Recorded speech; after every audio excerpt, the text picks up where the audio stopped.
Pinakamalas na gamit sa bahay na nagpapaubos ng pera. Ang ating mga kagamitan sa bahay ay maaari pong maging dahilan kaya't nagkaroon tayo ng mga kamalasan sa buhay. Lalong-lalo na kung hindi kayo nagre-ritual o hindi kayo nagki-cleansing sa mga gamit ninyo. Ang hindi alam ng karamihan, sa tuwing kayo ay lumalabas para pumasok sa trabaho o para mamili o kung ano man ang gagawin ninyo sa labas, mayroon po kayong nakukuhang mga inauspicious energies na sumasama sa inyong pag-uwi. At ito ay maninirahan sa mga kagamitan ninyo sa inyong tahanan. Ang mga gamit na ito ay dapat po regular na kine-cleansing at nilalagyan ng ritual para hindi sila manatili dito. Maaari itong magdulot ng grabeng kamalasan at kung kayo po ay nakakasalubong ng libing kapag kayo ay lumalabas, mayroon kang dapat na ginagawa bago ka umuwi sa tahanan ninyo dahil maaaring sumama ang energies mula dito papunta sa tahanan mo at doon na rin yan mananahan sa tahanan ninyo.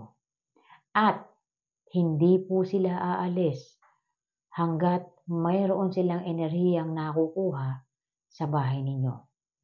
Iba po ang enerhiya ng mga napayapa na sumasama sa mga taong nakakasalubong nila dahil draining energies yan o isang uri yan ng yin energies at susunod-sunurin ka talaga ng kamalasan kapag nadala mo yan sa tahanan mo.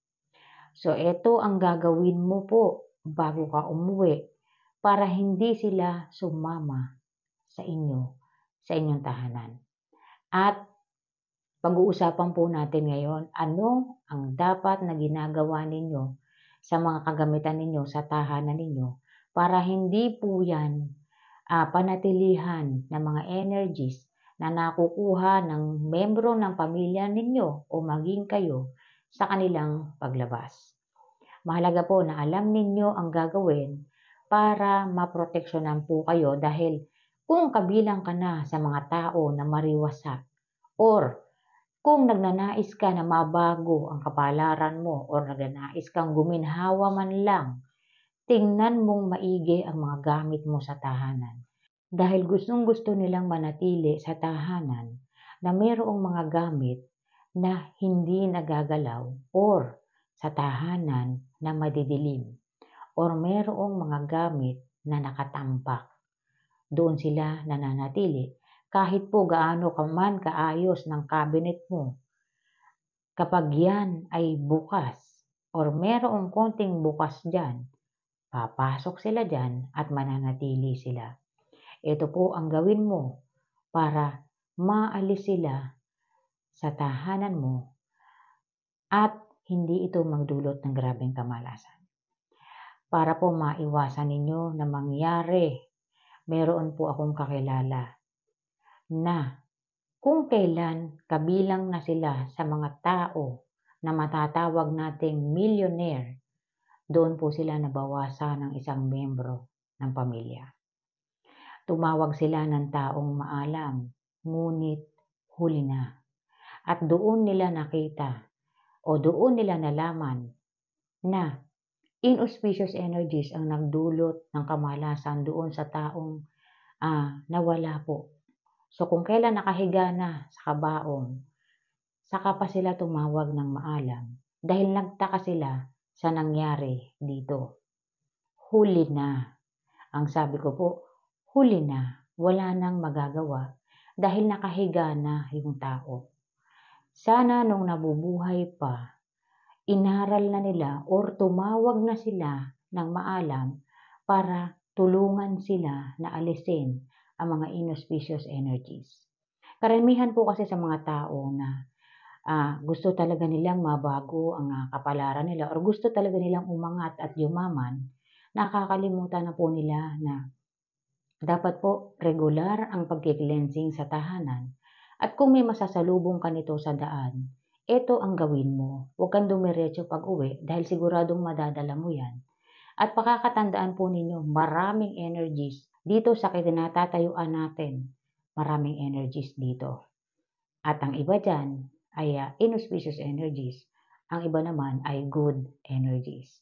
So para maiwasan mo ang mga negative energies, kailangan po kine-cleansing. Kung mahilig ka sa ganito mga video, huwag kalimutang mag-like, mag-subscribe, at i-share mo na rin para malaman ng iba ang kanilang mga swerte sa buhay. At para naman po sa comment ni ma'am tungkol po sa paglalagay ng hulu sa front door, ayon daw po sa nagtitinda ng hulu, huwag daw ilalagay sa gitna ng pinto. Tama po ba raw yun? Madam, ang hulu po ay isang uri ng cure laban sa iba't ibang uri ng illness energies at kumukontra din yan sa mga kamalasan. Kaya't iniiwasan na ilagay sa gitna yan ng pintuan ninyo dahil sa mga kadahilanan ito. Unang-una, yung mga kinontra niya ng mga inauspicious energies, mga illness energies, mga kamalasan, nasa kanya, nasa ulo. Ngayon, kung ilalagay mo sa gitna ng pintuan yan, maaaring may dadaang tao dyan na matangkad, maaaring tumama sa kanya yung ulo at malilipat sa kanya ang lahat ng nakuhang inauspicious energies ng ulo. Lalo na po kung hindi ninyo kaanak yung tao na yon, makukuha niya lahat ng kamalasan na nandoon sa ulo. Pero kung membro ng pamilya ninyo yon, walang kaso dahil ikaw naman ang naglagay noon. Kaya sa pinaka-safe na area, gilid po. It's either magkabila, left or right mo ilagay yan, pwede. Kung ang ulo mo ay maliit, as in maliit na maliit, pwede pong ilagay yan sa gitna ng pinto basta matitiyak mo na tumama sa front door mo talaga yung illness energies. Pero kung gusto mo lang na maka-avoid ka ng mga illness energies o mga kamalasan, sa gilid mo na lang po. Sapagkat kahit saang parte ng pinto, pwedeng ilagay yan basta po marireading yung tahanan mo. Pero kung hindi ka pamilyar, gusto mo lang ito isabit para makaiwas ka sa kamalasan, pwede po sa safe na area, sundin mo yung tinuro nung nagtitinda dahil yun ang mas makakabuti, lalo na kung hindi ka po pamilyar. So sa paglalagay ng ulo, wala namang malas dyan or wala namang magiging problema. Basta po sundin mo kung ano yung ipinayo sa'yo dahil ang mga ulo po ay mayroong iba't ibang uri ng material. Merong gawa sa metal, may gawa sa wood, at kung minsan po meron pang gawa sa earth niyan. Kaya kung ano yung pinayo sa'yo, yun ang sundin mo. Maliban na lang kung magpapareading ka o kung maalam ka. Maraming salamat po sa pagko-comment.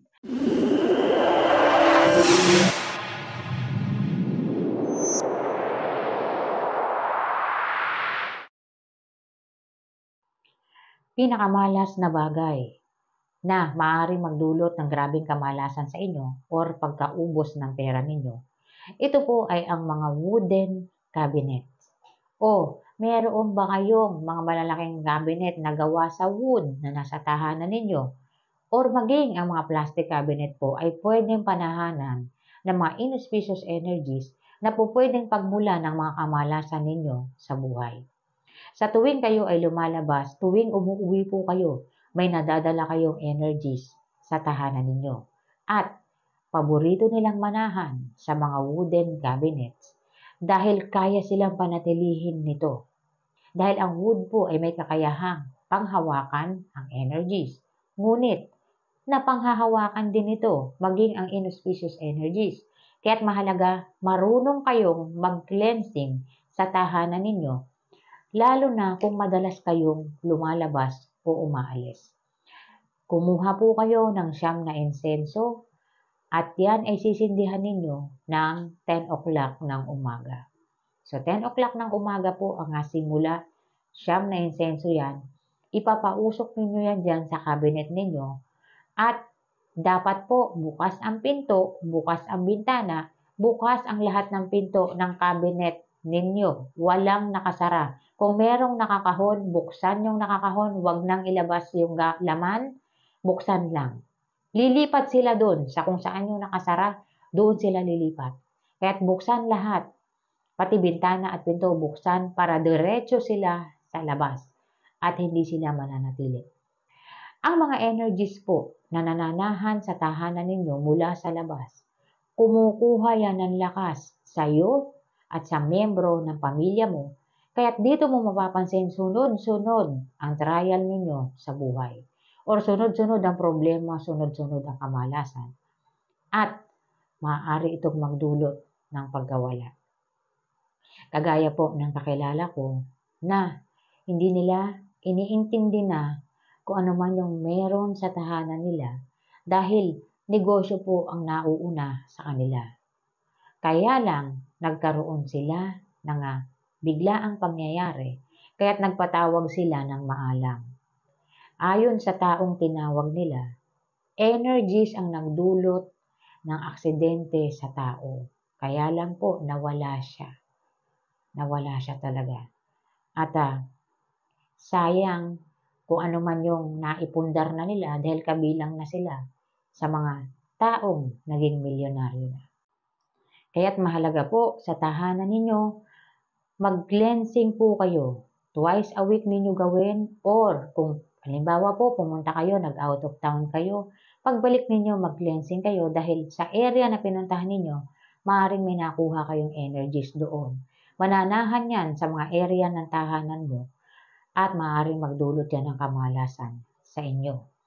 At pati po doon sa mga tao na nagnanais kayo makaakit ng good luck energies, magke-cleansing din po kayo. So kahit plastic cabinet pa yung meron kayo, kahit nga po yung karton na pinaglalagyan ng damit, po pwedeng manahan sila doon, lalo na kung nakasara yun. So kung meron kayong mga boxes ng damit, sabihin na natin wala kayong cabinet, karton lang, pati po yun, bubuksan nyo yun, magke-cleansing kayo. Kasi kung minsan, talagang hindi kayo makakaahon kung hindi kayo magke-cleansing. Dahil nandyan sila sa inyo, sa tahanan ninyo, nananahan. Yin energies po ang dulot nila. Kamalasan po ang maidudulot niyan sa inyo. Mag-cleansing po kayo. Sunod, isa rin ito sa pinakamalas at ito po ay nasasalubong natin or ninyo sa tuwing kayo ay lalabas. Minsan po nakakasalubong tayo na mayroong inililibig. So kapag nakasalubong ka nito, anuman ang ginagawa mo, maliban na lang kung papasok ka sa trabaho.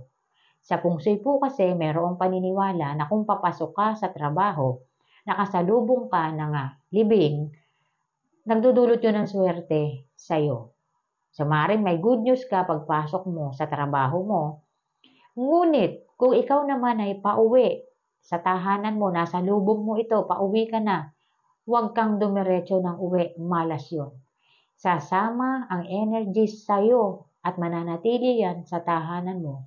Magdudulot yan ng iba't ibang uri ng kamalasan din. At talagang mauubos ang kung anumang meron ka na. Ang gawin mo ay ito.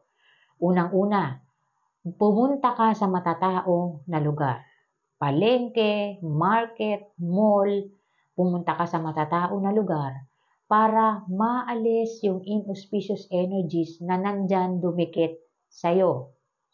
So, pwede ka pong ilang minuto kang manatili sa mall, ilang minuto kang manatili sa palengke, or bumili ka. Pwede po yun. At pwede rin namang bumili ka ng asin sa mall or bumili ka ng asin sa palengke. Hugasan mo yung kamay mo or lagyan mo yung kamay mo. Taktakan mo ng asin yung kamay mo para pag uwi mo, wala na sila. Or pwede rin na pag uwi mo sa bahay mo, huwag ka munang pumasok, tawagin mo yung membro ng pamilya mo. Kung sino mang kaanak mo matatawag mo, humingi ka ng asin, taktakan mo yung kamay mo bago ka pumasok, pwede po yun. Kailangan po, huwag kang didiretso pag uwi sa tahanan mo. So kahit magtakta ka pa ng asin, huwag kang didiretso pag uwi sa tahanan mo. Dumaan ka sa palengke, bumili ka ng kung anong mabibiling pangangailangan ninyo, or dumaan ka sa mall na maraming tao para maalis po yung mga inauspicious energies para pag umuwi ka, naalis na po yung yin energies na mula po doon sa nasalubog mong libing. Grabeng kamalasan ang maidudulot nun, makaka-apekto yun sa good luck energies na nasa tahanan na ninyo.